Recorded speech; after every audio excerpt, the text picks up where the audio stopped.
Số tay phía số câu pram tàu ga sinh ga tất ga sinh mà sinh thì mà tây các lẽ ngôi bồ phù hè tầm ri chiến u sai tầm hoàng ra cướp chân ra tà là hai sáng hai ba một số này là quanh ta có lơ một là cái smart này thì là trap một là cái smart ta lúc này sẽ tay dây thì hai sáng thì em là quanh tài thì mà tông lên một cướp chân ra tà ôm phun chịu u tông hôm mà sai khả năng nằm bú tông mà hoàng ra như là sai chỉ buộc mẫu tầm gan má đặt đi chỉ buộc mà bú gì ra vùng ra chỉ sắc chân bằng chỉ lý bằng chỉ nơ tầm bạc la mà gì ra ôi nằm bú vùng nghĩ ra tông tầm trước mà đặt đi chỉ lý ăn phúng bú tông mà sai khẩn bắn tầm về lệ tên ông luôn chơi trong tương đồng ông phùng chỉ sai ăn rong hôm mà khẩn mai nằm phú bạc đi rong chí mà phú nghỉ ra chỉ trao bằng nơm mà giờ nghỉ ra cái ăn nghĩ này trời có rào chí mà cha chỉ trong nào cho bư nghĩ này là hoài cái tầm pa nghĩ ra này khi mà nào chỉ cần má màu sốt màu mái màu kia đơ tầm bèn của này ô cái lá cho quá màu kia tu hu trời lưới ố làm bằng cho những tiếng rồi tầm bèn của này lẽ ăn phù sa rong mà u khăn băng nôm tầm bèn rong mà sắc chân khăn băng nôm đấy bú nôm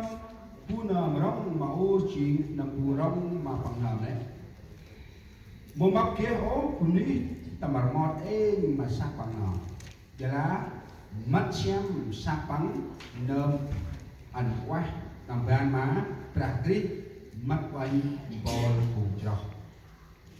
cho những trường đống chi ra tầm ba tin nào ngời cho nên tinh chế như nào khi nào hè nó thì hè ra thì cầu tròn để chúng ta đọc 3 thứ tiếng thì tới lần thứ 3 chúng ta có thể đọc địa chỉ kinh thánh thì chúng ta cùng nhau đọc với nhau ngoài về Be willing to serve each other out of respect for Christ. Hãy anh nhớ tô đồ Việt Nam số pram và chữ hoài tôi đang ngập nào sao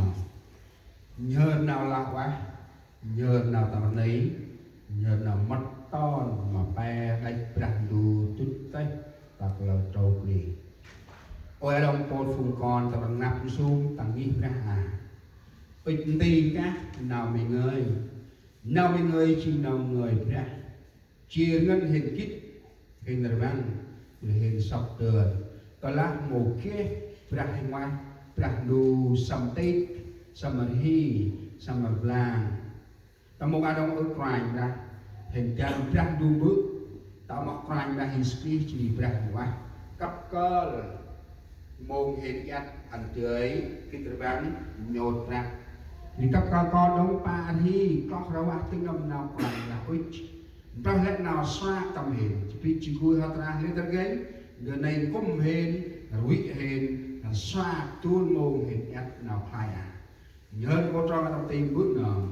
cho lẽ nào mọc còn khai yes face amen lão ấy làm đi chỉ của ân na hay của non là nào đi xin ô sa tầm nào dân thì là ngày tình nhân tầm nào mỹ thì là đông và lần tha tại đây với chị nào này đấy phụ ăn tầm thứ năm chủ tóc nào ăn chủ tóc ta đấy kề bằng cát nào đi chi u sai tầm mặt đặc xá dừng ít tầm nào đi chi u sai cứ mình là cứ mình ôm mà lại ngồi trẻ bú nam tầm hè bước tam sắp u sắp chai em trúc em đâm tất bao ra rõ so mô mập tầm lạc này hà tì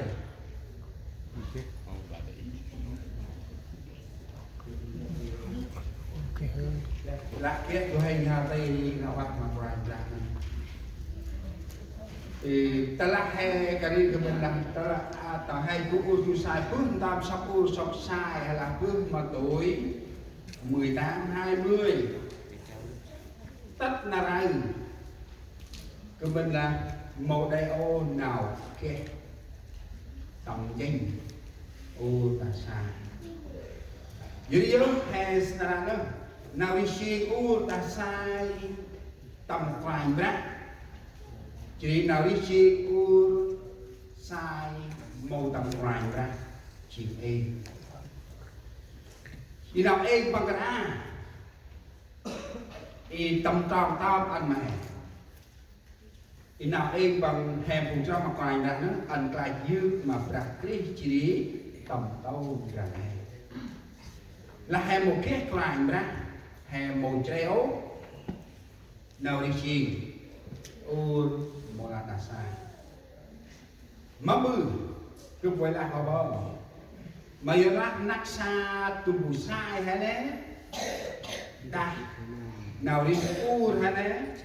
nào đi chiên khẩn vắng tu làm ai chị này nào đi chiên khẩn vắng cũng tì tộc cũng ngang cao sai hình ấy thì sai này cũng tầm mùa nắc xa hôm năm kia buộc cho ảo ngút mồm mấp lạ cả ập yên chỉ hay là mong bự giờ nạc xa khẩn vắng lại tông nằm sọc nào ngút mỹ bước mỗi ốc rào nào lạ nào cả ơn mà mình bước bằng là tông chi đờ xem họ kia đông một nạc xa bên mà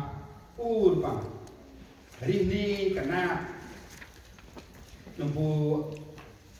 bạn mà áp na nó bù bạn mà u bằng đấy lạ can xem anh nào đi chi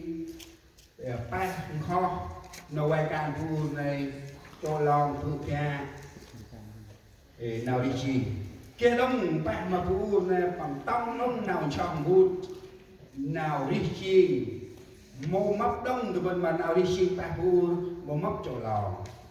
mô mấp phụ cha mô mấp đông gòn đang ai là kia đông ta mà nát xa hay là ni âm mặt họ kia ni âm mặt họ của nó là ni ba can phục vụ người phụ ở trong nhà mình đều có người nhưng mà mình không cần đụng chạm đến cái phần nấu cơm nấu nước ở trong này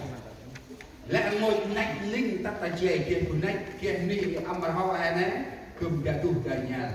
quật nách quật mình hè đi một khách tắt mà hay ôn đời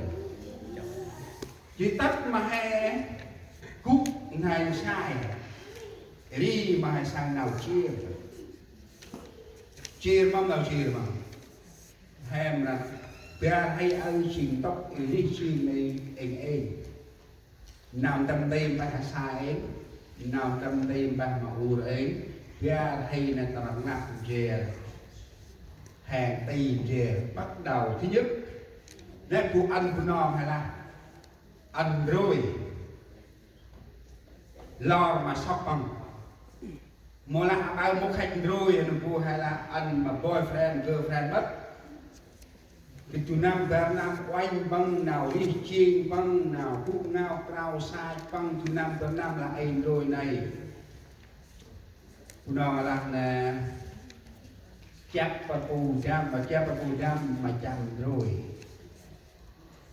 và phù này hay chăm mơ bằng lại thì chăm rồi là từ năm về năm của ai là thì tao đi hay sai quay nào đi xin bằng cái phù đấy một lần nào đi xin phù cầu thì phù mom nào quay tầm nào đi xin này nuôi nông quay đông vơ lạc can cơ đông vơ chọn gút hay là bằng nghi huân bằng cọp này đông vơ mà là pir mà là ai đi mà là hước mà bạc mà rel mà là coi áp đi rồi này tắt ý kê là tầm hào kê lên lại từ mỗi chọn bằng là một tầm hợp được nuôi bằng ấy cực là ấy kia nên mà họ chịu một sự sao kia nên đông nắp mà nát ấy là cùng nói bòn hình lẽ mình bữa này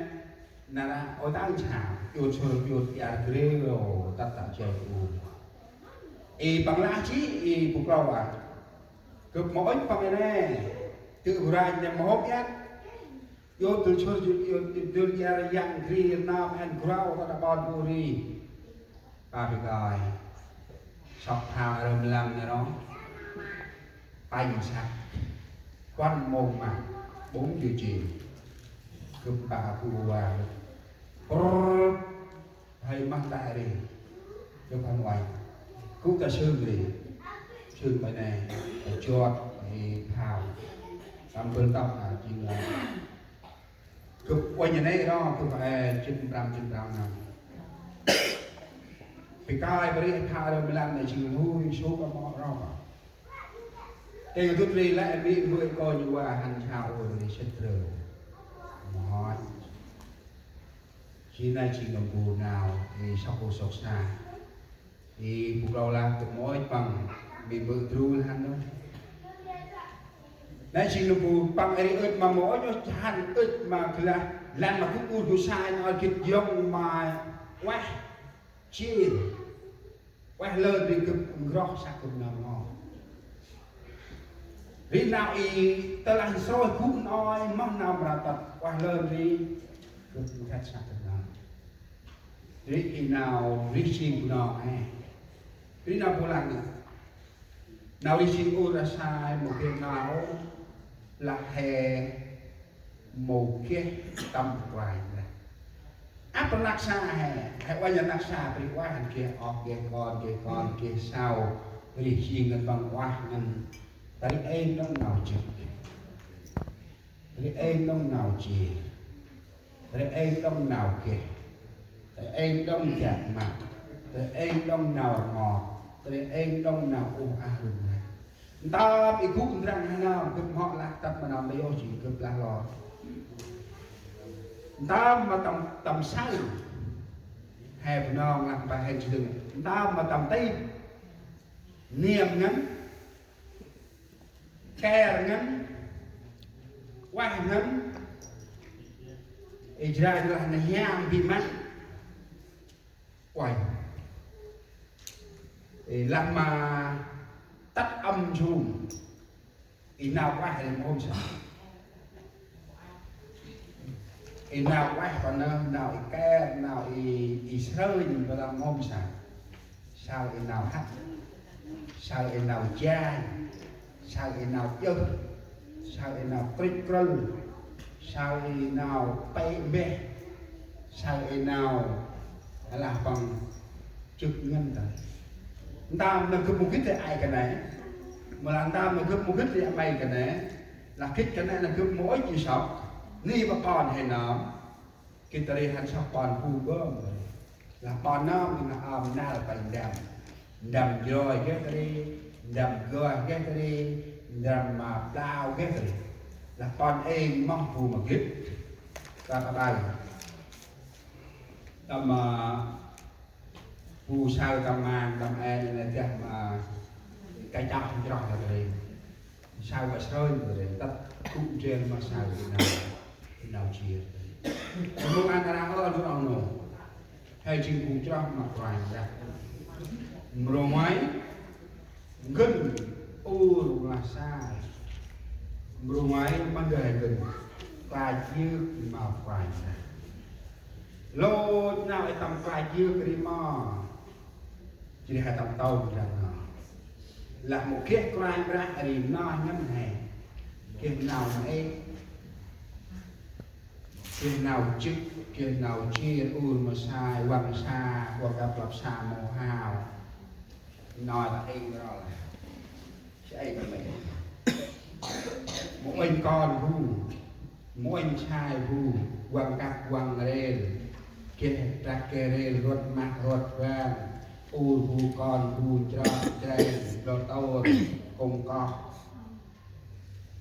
sẽ anh mà mình thì sai và là lá đấy hả